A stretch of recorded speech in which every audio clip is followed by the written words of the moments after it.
Turki bukan hanya Istanbul. Perjalanan kami bermula di Kapadokia, menyaksikan keindahan langit dan gunung ganang. Dari situ kami meneruskan langkah ke Bolu, tempat alam mengajar kami erti ketenangan. Pada hari keempat di Kapadokia, kami memulakan hari kami dengan sarapan pagi berasaskan madu yang pekat dan keemasan. Menitis perlahan di atas roti yang hangat, setiap rasa manisnya membawa kenikmatan. Seolah pagi ini sendiri sedang membisikkan selamat datang kepada kami pada hari yang baru.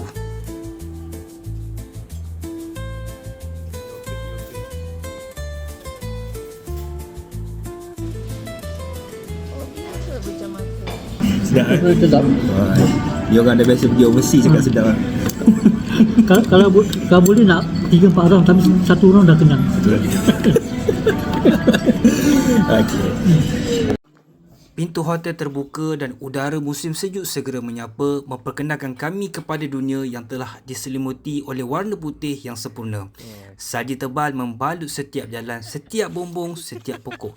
Seakan menulis kembali landscape dengan kaus halusnya sendiri. Cahaya pagi yang memantul pada permukaan berkilau mencipta panorama yang memukau dan magis. Negatif 3 darjah Celsius. Ni dekat sekitar turunnya kawasan hotel. Salji. Malam tadi hujan salji. Sekitar pukul 9 malam. Ni sekarang ni pukul 7.58 pagi. Sekitar hotel. Lamp leather, sheep, must be sheep. This is the best because this is the most thin one. It has never wrinkle, and this can live much longer than the other leather. Sekarang kita berada depan bank. Dia punya ATM machine macam ni dia buat. Tepi-tepi jalan ada macam pondok kecil dan bank kat situ. Tak ada security guard.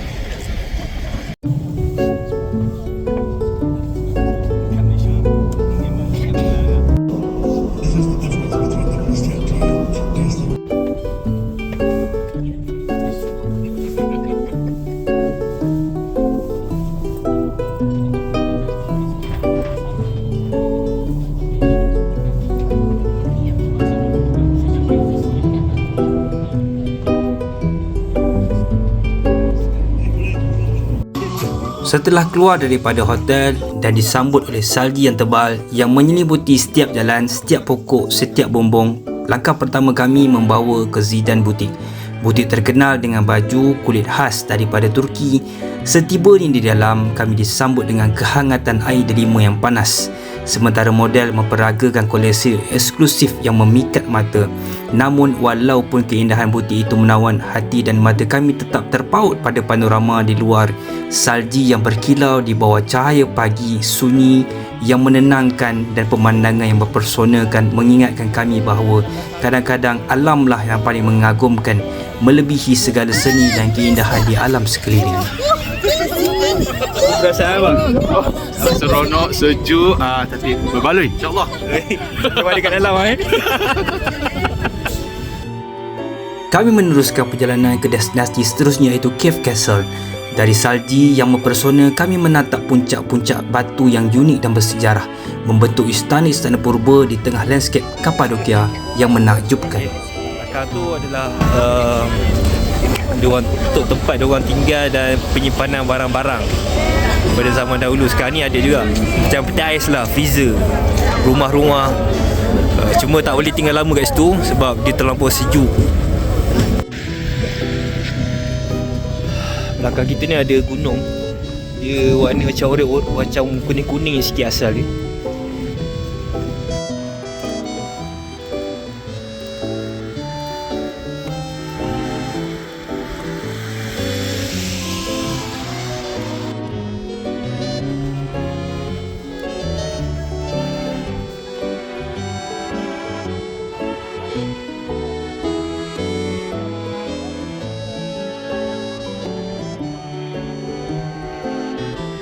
Ini adalah hotel-hotel.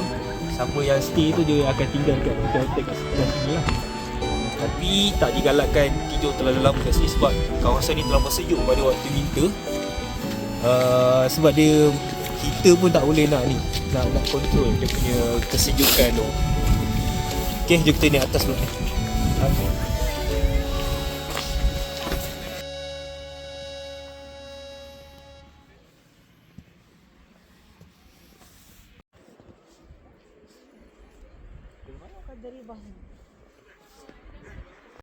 Jom kita naik atas lagi. Ada apa kat atas ni? Nampak macam ada kafe. Tak boleh lah. Terbuktilah orang Malaysia. Okey, ni dah atas bukit.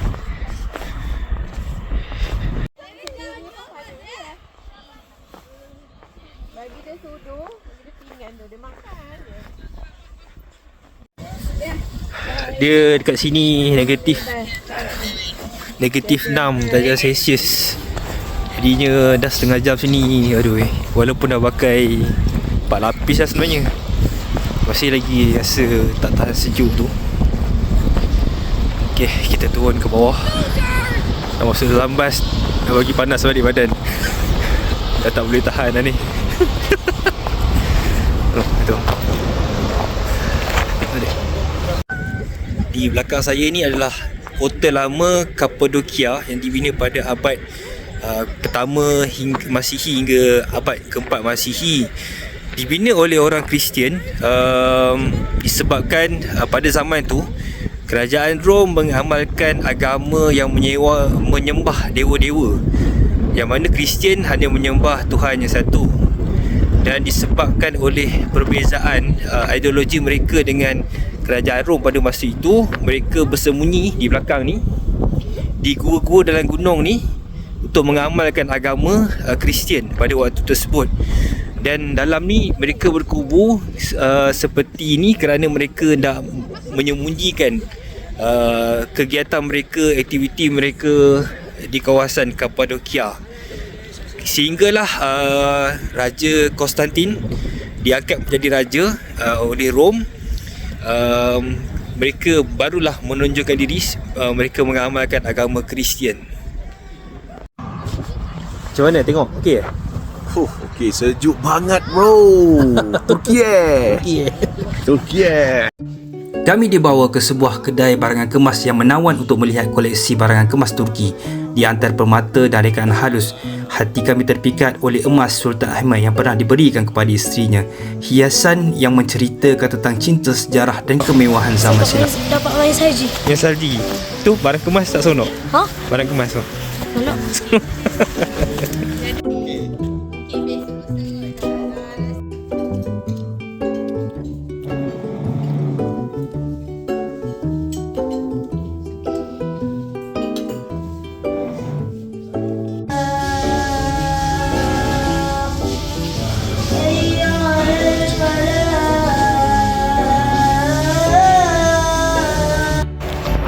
Sekarang kita menuju ke tempat pembuatan kapet di Turki. Katakan Turki adalah negara pertama yang menghasilkan kapet. Kemudian negara-negara Asia lain seperti Iran pada zaman dahulu lah buat kapet seperti yang Turki lakukan. Tengok ke dalam.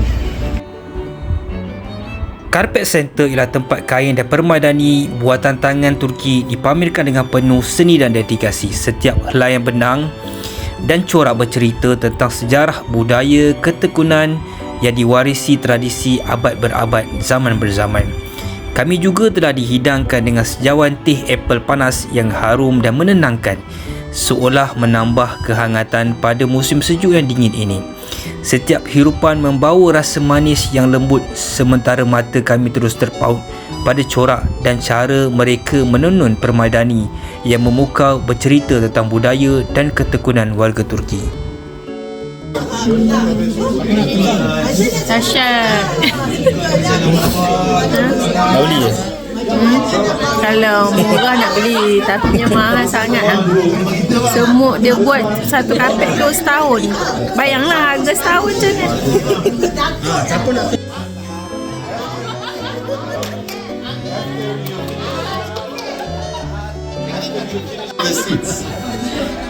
Dia bagi kita minum air jus apple. Sejuk-sejuk minum air panas memang sedap. Sekarang masih pukul 3. Snow masih tak berhenti lagi turun. Kita kat depan kedai kapet. Depan ni pun cantik.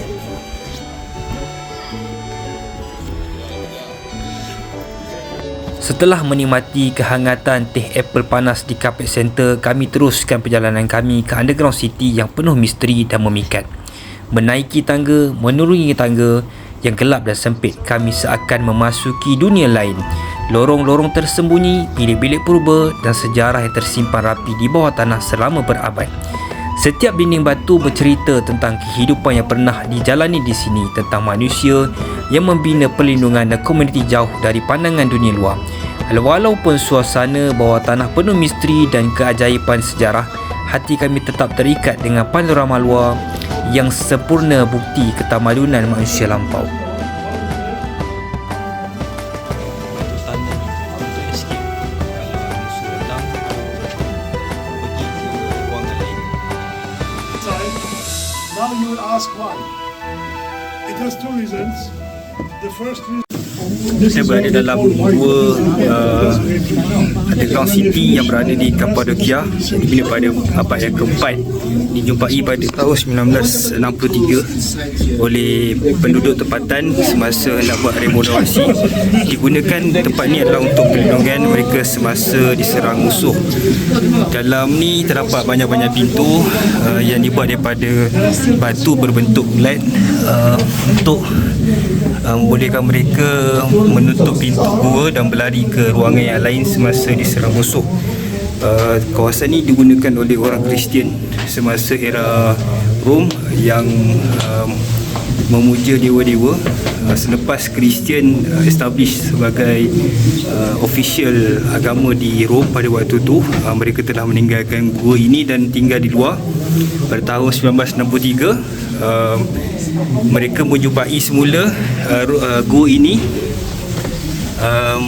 dan kerajaan Turki telah pun membuat pembaikan terhadap gua ini untuk pelancong-pelancong melihat sendiri bagaimana peradaban di Kapadokia pada waktu tersebut.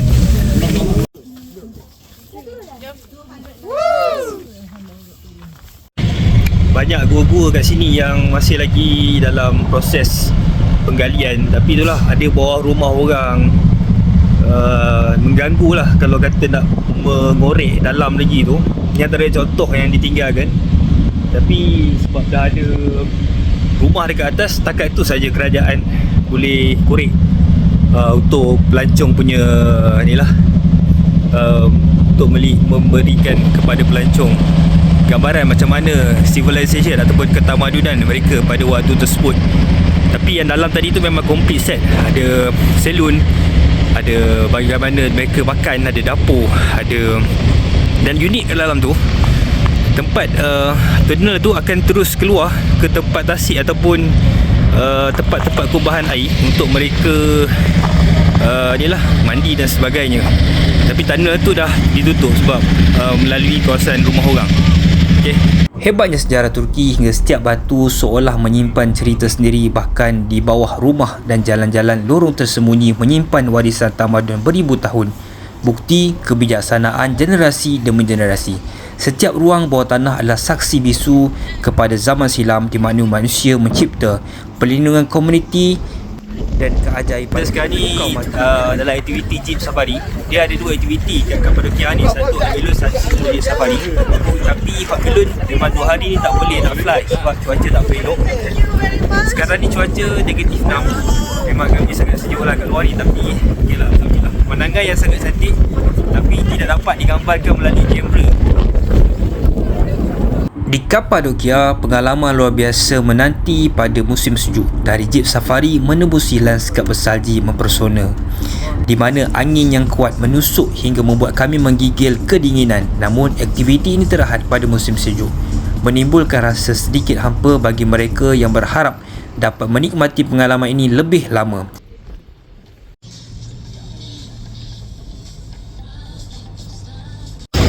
Okay, hari ni aktiviti Jeep Safari. Ni destinasi terakhir kot sebab dia dah bagi apa, dah minum air apa semua tu.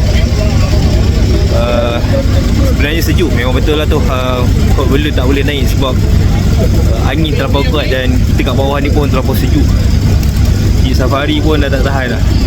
So bila malam macam ni lagi sejuk lah, pagi pertama sejuk. Kalau pagi lagi tak tahu cakap apa lah.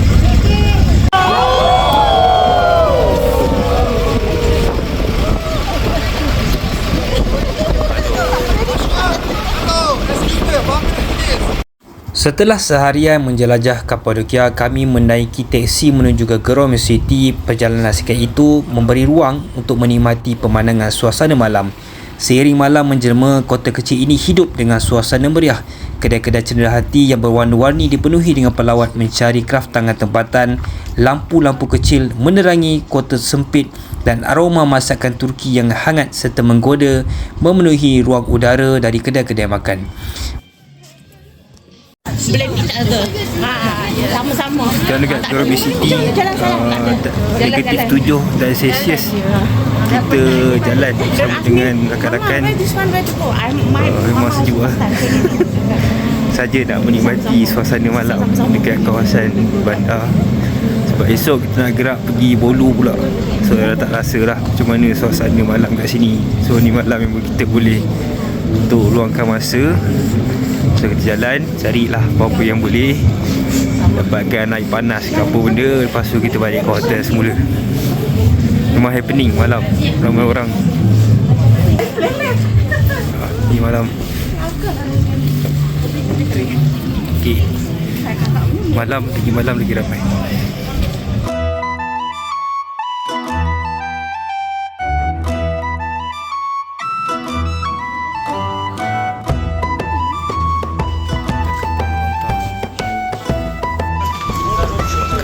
Bergembiralah setelah melontar.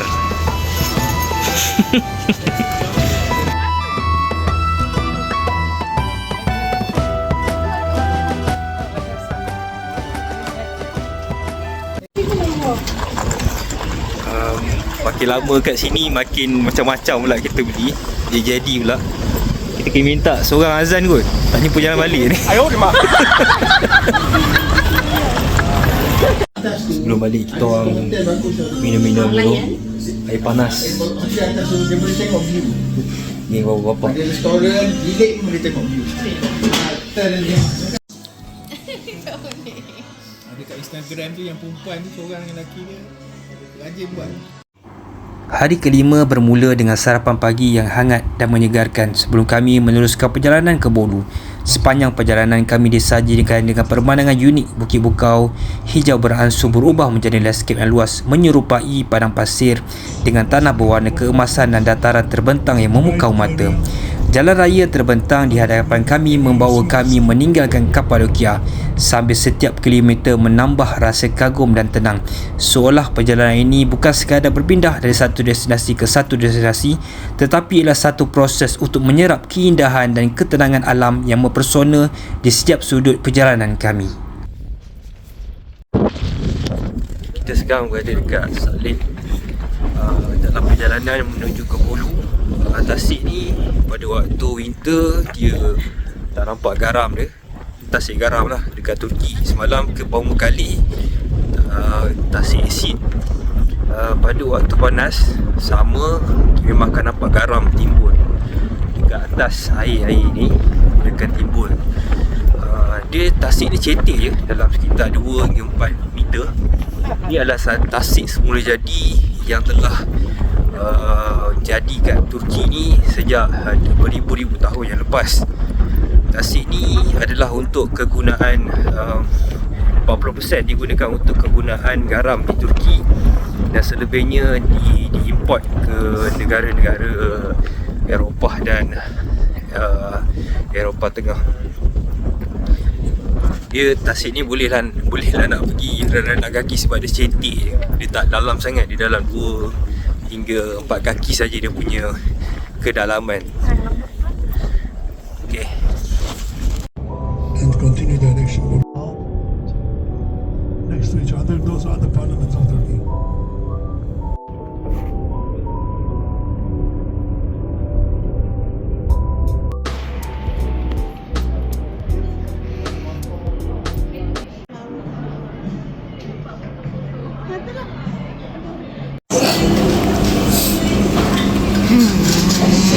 Macam cara makan dia. Roti ni masuk sini, sini, sini. Kalau kita cicah biskut kan, orang cicah roti.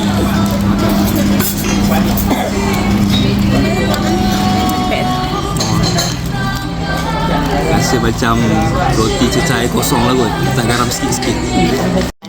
Jadi bila tak cukup alat tu, orang Melayu dia keluarkan serunding. Keluarkan ni.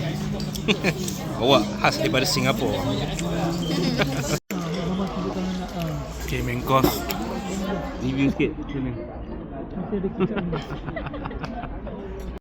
Di Ankara, mata kami disambut oleh deretan tugu dan gambar Mustafa Kemal Atatürk yang dihormati sebagai pejuang dan pengasas moden Turki. Setiap monumen dan lukisan menceritakan kisah keberanian, visi dan pengorbanannya demi rakyat Turki. Kota ini seolah hidup dengan jejak sejarahnya di mana setiap sudut memancarkan rasa hormat dan kebanggaan terhadap warisan serta perjuangan yang membentuk identiti negara. Kita sekarang tengah mendaki bukit untuk masuk ke Ankara Castle. Semua termengang-mengang sebab mungkin sebab sejuk. Lepas tu ni bukit agak mencabar sikit, tapi dekat sampai dah. Sikit lagi.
Dari puncak Ankara Castle, panorama kota terbentang penuh di hadapan kami. Bangunan-bangunan moden dan tradisional bersatu, lorong-lorong sempit dan jalan utama membentuk mozaik hidup yang menakjubkan.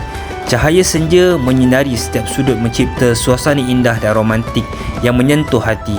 Angin sepoi-sepoi menyapu wajah, sementara bayangan menara dan dinding batu berpadu dengan langit jingga dan biru, membuat setiap langkah terasa seperti memasuki lukisan hidup. Di sini kehidupan sejarah dan romantisme kota bersatu. Dan dari puncak ini kami benar-benar dapat menyerap keseluruhan keajaiban Ankara dan satu pandangan yang mempesona. Sekarang kita berada di Ankara Castle. Ankara Castle dibina pada awalnya pada zaman Rom, kemudian disambung pembesaran dan pembinaannya pada era Rom Byzantine, kemudian disambung pada zaman Seljuk, disambung lagi oleh zaman Turki Osmaniyah. Ianya dijadikan sebagai tempat kubu pertahanan perlindungan untuk rakyat dalam kota. Kalau kita lihat dalam kota ni ada rumah-rumah, ada istana dan mempunyai kehidupan pada zaman dahulu. Dan kita boleh lihat sekitar kawasan Castle ini memang banyak rumah-rumah penduduk-penduduk, malah di dalam istana juga terdapat kehidupan orang semasa di zaman Turki Osmaniyah, Rom Byzantine, Seljuk dan sebagainya. Dia dibina di atas bukit kerana tampaknya strategik. Tak, ni nak balik.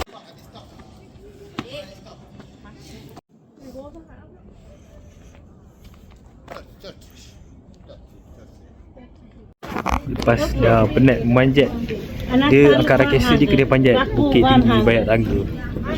So acara selepas tu adalah acara melontar duit duit lira. Okey. Okey. Gideyim birazdan önce mi? Slow.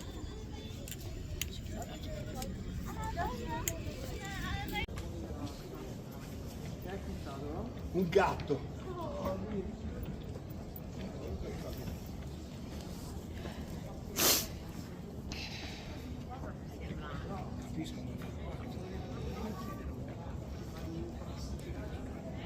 Setibanya kami di Bolu, mata kami disambut dengan timunan salji yang sangat tebal meliputi setiap jalan, pokok dan tumbuh-tumbuhan yang memukau. Begitu tebalnya salji sehingga jentolak terpaksa bekerja keras membersihkan jalan raya agar kami dapat bergerak masuk ke bilik hotel. Baru sampai di Bolu, salji tebal. Ada jentera membersihkan salji sepanjang jalan depan hotel. Kereta tenggelam. Oh, macam ni rupanya salji tenggelam, macam banjir lah, tapi ni banjir keras. Tu kereta tenggelam. Ni bilik kita untuk hari ni di Bolu. Cantik hotel ni. Hari ni makan sedap, terlupa nak ambil gambar tu. Sedap. Dah habis dah. Tadi ni bas kita. Abang cakap dengan Ustaz, Sabinya bag ada 3, tak payah pakai boleh tak? Kali ni dia tu suruh. Lift dia pun cantik oh. Awak.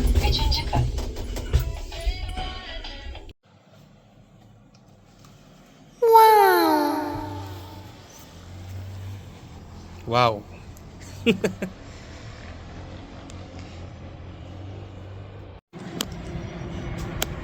Suasana malam di atas hotel. Huish, memang sejuk tu lah. Begitulah cerita kami pada hari yang keempat dan hari kelima. Dari landscape Majlis Kapadokia, lorong secara angkara hingga salji yang terbang di Bolu. Setiap detik mengajar bahawa setiap sudut dunia ini menyimpan cerita sejarah dan keajaiban yang menunggu untuk ditemui. Kenangan ini akan terus hidup dalam ingatan, mengingatkan kami bahawa perjalanan bukan sekadar destinasi tetapi pengalaman yang menyentuh jiwa dan membuka mata pada keindahan yang tiada. Saksikanlah kami dalam episod akan datang. Setiap pengembaraan ada videonya.